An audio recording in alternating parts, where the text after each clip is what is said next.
Good morning, good morning, and good morning. Welcome to Puerto Vallarta Real News, PVRN.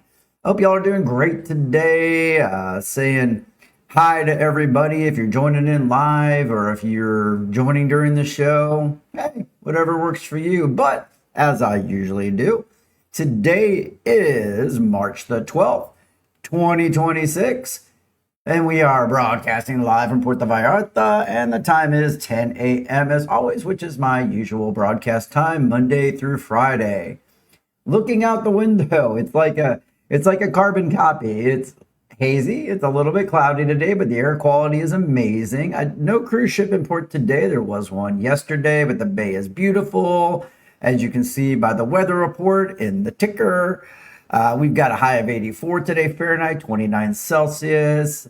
Really didn't have much of a winter. And big news, our friends, not my friends, it's our friends. Our friends from Mexico City are coming in today, Jerry and Anna, and excited to have them here. Super interesting folks. I might even try to drag Jerry on air on Friday, but he has not committed or said he would do it. But Jerry they're both super interesting. We'll talk about Anna tomorrow a little bit, but Jerry's super interesting that they were living out in California and doing the Hollywood production thing. So he was like a producer on Big Brother in the beginning for like 8 seasons, and Emmy Award and all that kind of stuff. But we'll see. I don't know if I can drag him on or not. He might be shy these days. He's a producer. But we'll see. I'll try. So we got them coming in town. So we're going to have some super interesting things to chat with you all about. I think we're going to make a run out to the Botanical Gardens, hit a couple cool restaurants, hit Casa Eden. My wife's much better at pronouncing the name of the restaurant than me, but we're going to go out there. We just got all kinds of stuff. And of course, I'm going to share that with you a little bit more tomorrow, because tomorrow is Casual Friday. You got to love Casual Friday. But you know what else I love? I love coffee on the coffee can. Cheers, y'all. Have a little tasty cup of coffee. All right, so moving on, we got some news today to go over. Enough about me. Let's talk about what's going on in Puerto Vallarta. Hey, buenos dias, Chris. How you doing? Laura, I'm making another surprise appearance. Loving that. All right, let's talk Mexico for a minute, but it also affects Puerto Vallarta. So Uber is asking the National Guard to please stop harassing and detaining its drivers at the airports. Good morning, Maureen. How are you? Uber is taking a stand against the ongoing harassment of drivers at the Mexican airports, demanding that the National Guard immediately halt all detentions and vehicle impoundments in the federal zones.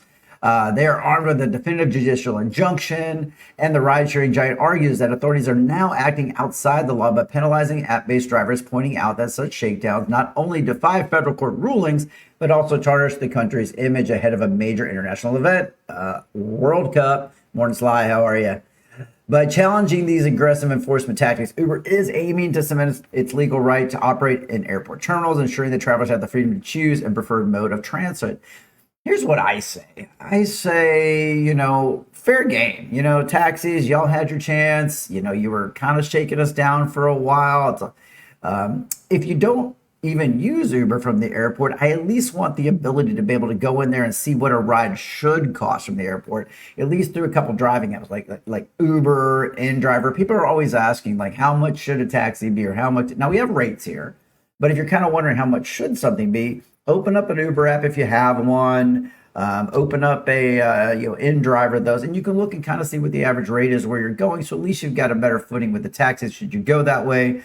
I'm an Uber guy. I like Uber. I don't love it all the time. I've got a vehicle here for a reason, but hey, I think it's all fair in love and war, and let's keep everybody. Competition's good for the community. I think these are just my opinions. They don't have to be yours, of course. So with that opinion, let's have your opinion on your coffee this morning. Is it good? I just love the coffee can. I get to mug for it. You get it? I get to mug for it. Oh my God. I did a dad joke for the first time ever on the show. Shout out to all you dads. All right, heads up. Today, there's going to be some water outages. So in Las Juntas, there's going to be a scheduled water shutoff today as Puerto Vallarta crews move to replace some critical segments of that. They are going to try and increase water pressure and boost it overall, but that means the taps are going to be dry today across that area. So avoid any mid-shower surprises. Fill up, the thing that we do, when a hurricane's coming or anything's happening, like we'll fill up buckets around the house. My wife's very emergency preparedness focused, obviously, if you know her. So we're filling buckets up. We know the pool is right downstairs. We're lucky enough to have that. So, filling up some buckets, having some water on hand, not a bad idea. Especially you can take that bucket, as you know, and just dump that right in your toilet to flush it. Also, there's going to be, a secondary. Now we've got another one. So we have a secondary shut off. Unfortunately, there's going to be suspension in the golden zone of Ruiz. That's due to work on a hydraulic network. And according to the agency, the interruption up there is going to take place from 8 a.m. to 2 p.m. I don't have a time frame on the one in Las Juntas. If you got that or you know it, amazing. Oh, good job supporting local, Chris. Thank you for supporting local coffee. That's amazing. Moving on. So Michelle Friedman and the gang, she's the head of tourism for Jalisco. The mayor, everybody's in town right now at Gala 2026. So there's a lot of stories coming out there about tourism and the sector and their opinions of what's going on since 2022. Michelle is highlighting what she says is a record-breaking series of negotiations designed to fill hotel rooms and airplane seats for the upcoming season.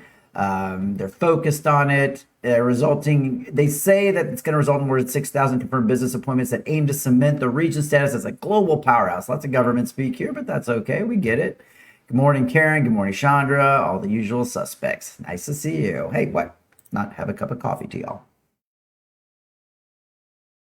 So you can tell I'm kind of working my way through this article. This is a pretty new one that just came out, but it just sounds like continued focus by the government officials on, making the world know that we're safe for tourism. Things are going okay in Puerto Vallarta. We're rolling it along here. And I'm glad that, it's at least giving them some focus on, what do we need to do going forward to really keep our eye on the ball and keep tourism going here? Because tourism is good I say it's good for everybody. It's good for the businesses. It's good for the hotels, the restaurants that are out there. Speaking of restaurant, I had really good dinner last night. I'm going to talk about that here in just a little bit. So stay tuned for my first restaurant review, official one. All right, moving onward. Thank you so much to my friends over at Friends of PV Animal Adoption. They are doing a event. It's an adoption event. Let me show you here. Here we go. There we go. So they've got an adoption event coming up. It's going to be on the 15th. So here's what it says. Now it says, get ready to meet your new best friends this weekend at the Friends of Puerto Vallarta. Animals host their latest dog adoption event at the Lázaro Cárdenas Park. It's going to be this Sunday, as you can see on the sheet, from March 15th from 10 a.m. to 2 p.m. And it's going to be right in the heart of the romantic zone. And really, you're giving these dogs a chance at a forever home. So whether you're looking for a loyal walking companion or a playful new addition to the family, this gathering is a perfect opportunity to come at least meet these dogs, maybe bring one home, maybe they'll fall in love with you, maybe you'll fall in love with them. But even if you're not ready to adopt, just stop by, show some love, learn about volunteer opportunities there for sure. I've been out there before. I was out there with the television news probably about a year ago. We're due to probably go back out again. And it's just amazing what they do. They go out there to the animal shelter. They're cleaning cages. They're, elbows deep in litter boxes. Not great for your coffee can, but why not? When you need coffee, you just need coffee. Hey, good stuff going on out there. So I put it in the show notes. Have a look. So you'll just want to check out their website. It's www.friendsofpvanimals.com and see how you can make a difference in a rescue's life, even if that rescue isn't coming home with you. They always need volunteers. And big shout out to Harmony for sending me this information. I hope you're doing well. Haven't seen you in a while. Next up. Oh, I see. Chris says, reduce that airport tax. Yeah, you're not talking about the voluntary 160 pesos. I think you're talking about that big tourist tax. It would help. It would help. I don't know if that's a subject right now or not. I know they're uber focused on, what happened on 222 and making sure that doesn't happen again. But hey, well said. I'd take that. And hopefully they take that too, because I feel it. Next up, hey, out there in Ms. Maloya, what up? That pier is finally ready for opening. So after years of construction and delays, the wait's finally over for the coastal community of Ms. Maloya as the pier and newly renovated boardwalk are officially set for their grand unveiling. The Jalisco government funded this one, and they aim to really revitalize one of the bay's most traditional fishing and tourist hubs by providing a safe, modern, and aesthetically pleasing gateway for water taxis and boat tours. It includes they reinforce the concrete piers. They get hit pretty hard by the Pacific. They refresh the walkways. And it just makes Ms. Maloya just a kind of cool place to go visit. You can go snorkeling out there. I've done it right at the edges of the bay. You can jump on your paddleboard. If you're a paddleboarder, you can paddle all the way out to Los Arcos and back. It really is a beautiful thing, that beach. And I love the way the river just kind of rolls right in there. It's just a cool place to go. And maybe this is the new reason you want to go out there. You want a little more infrastructure. You want a better pier to walk on. Maybe your walking's a little unsteady. You didn't feel comfortable out there. So take a minute, go check out the new pier. If you do, send me a couple photos. I didn't want to go online and just steal somebody's photos of the pier, so I am not showing a photo of it. But if you get a picture of the new pier and you take it with your own camera or your own phone, share it with me in the next few days. I would love to check it out and share it with you guys. I've seen it. It looks amazing. All right. Next up, we've got, let's see, it's funny. The difference between being on TV when I do the TV news and the difference between being here is that on TV I don't control the entire board and run everything. So I've got to look around just a little bit. That'll get easier as time goes on. Hey, I had an amazing dinner last night. I told you about it. Wife and I headed out to try out the new Asian restaurant, Chinese restaurant over there in Versailles, which is, as you know, a pretty good foodie neighborhood. And, we really didn't know what to expect. I had seen some posts about it, about others saying, oh, it's economical. You get quite a bit for your money. We went by a few weeks ago to have tacos over at Sonorita and noticed it wasn't open that night. But we're like, man, I gotta put that on my list and check it out. So if you've been to Casa Liang. I know I used to live in Vietnam. I should be good with these tones. If you've been there before, chime in on the comments. I'd love to hear it. But let me tell you what we thought about it. So we stepped up and there was a good crowd there. I mean, there were people waiting for tables. The ambiance was simple, but very nice. But what really stood out was like the servers. I'll tell you about that in a minute. But it's over there in Versailles. I put the link, I think, in the show notes. But it's on Burgo 152. It's right almost catty corner from Sonorita Tacos, if you know where that is. I know that's kind of a popular place out there.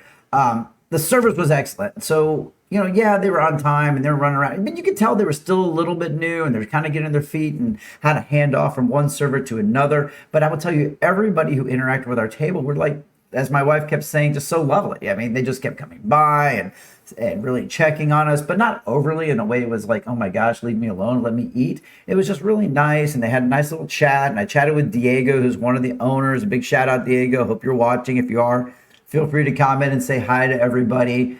But the staff was great, friendly throughout the meal. I did ask the owner because, is this traditional Chinese? I think it is, based upon the meals we got. And he said it is a traditional Chinese restaurant. I might say maybe not the spot if you're like, hey, P.F. Chang's is as traditional as I get, because it is a little bit different than that. But I like P.F. Chang's too, and I really enjoyed my dinner last night. So if you want to try traditional Chinese and maybe you don't know what that is, try it out. The portion sizes were huge. We've got plenty of food para llevar for today. I had the beef and lettuce. Laura had the sesame chicken, and all of it was priced super reasonable. And one of the highlights was 90 pesos for a pour of wine. Maybe a new spot to go sit down and just drink to the sunset. I'm not sure you can see the sunset there, but you could at least sit outside, have a nice glass of wine, and relax. So I really enjoyed it. Once again, I do not monetize. As a matter of fact, so they handed me this at the end. So this is the way this works, is if I sit down and I eat somewhere and I'm considering reviewing it, I don't tell them that I'm going to review it. I don't tell them who I am or what I do. And then at the very, very end, After we pay is when I mentioned, hey, that was really good. I'd like to feature that on the show tomorrow. He set this down on the table so you guys could scan these QR codes. I didn't take any photos during the meal because, once again, I'm just kind of keeping it incognito. So, hey, I recommend it. It's great if you're looking for a new restaurant. It's a good place to go. And coffee cam to you guys. All right, moving on. Let's wrap up. So we're moving now into TV film recommendations. Yesterday wasn't necessarily a full-on recommendation. It was kind of like I didn't love the movie The Nice Guys. It was okay. But today I might recommend a show that I know a lot of you know about. I haven't personally seen many episodes of it, but maybe I do. So sometimes I just throw it out there, but it's the show Acapulco. You've probably heard of it because Apple TV Plus released it a couple years ago. It's kind of a feel-good version of maybe White Lotus, but it's set like back in the 80s. But what is so cool about it is it's kind of like, really, even though it's called Acapulco, it's kind of a love letter to Puerto Vallarta. A lot of it was being filmed here. I saw the two filming, one out in Ismaloya, which you mentioned earlier, when they painted the hotel pink. Another right here in the marina where my studio's at. And I walked downstairs one day and the Malecon at the marina said Acapulco everywhere. I was like, what's going on here? But they were filming it. And some of you that might watch might have even been extras in it. So, hey, if you watch the show Acapulco, if you watched the show in the past, if you love it, if you didn't like it, I'd love to hear from you in the comments. I turned on disappearing comments today. I'm not sure if we like that better or worse, but you notice there's no comments here. They disappear after about 30 seconds. Don't know if I like that better or worse, but it's kind of nice leaving them. All right, so check out Acapulco. It'll also help you with your Spanish because it's kind of a bilingual show. I think you're going to enjoy it. So other than that, that's all I got today. I hope you all have had a great week. Tomorrow's Casual Friday. No news. We just kick back, enjoy. Good to know one of my Gen X group people, Sarah, was in the show. I think I know a couple people that were. That's a good point. But yeah, that's it for today. I hope you enjoyed chatting. Again, anytime we're on and you want to chat about anything, just shoot me a note. And tomorrow, again, Casual Friday makes no news. We're going to go into the weekend. I've got a lot to talk about with our friends in town. We're going to be doing a lot of activities. So if you haven't been to the botanical gardens lately, if you've never been up to the Eden Garden, I always forget the name of it, but I'll remind you after the weekend, up near Ruiz. If there's anything up there, everything we do this weekend, maybe you're going to enjoy it. All right, I digress. It's the end of the show. Have a great one, everyone. I will see you tomorrow for the casualness. Thank you so much, Marie. And I'm glad you liked the show, everybody. And have an amazing day.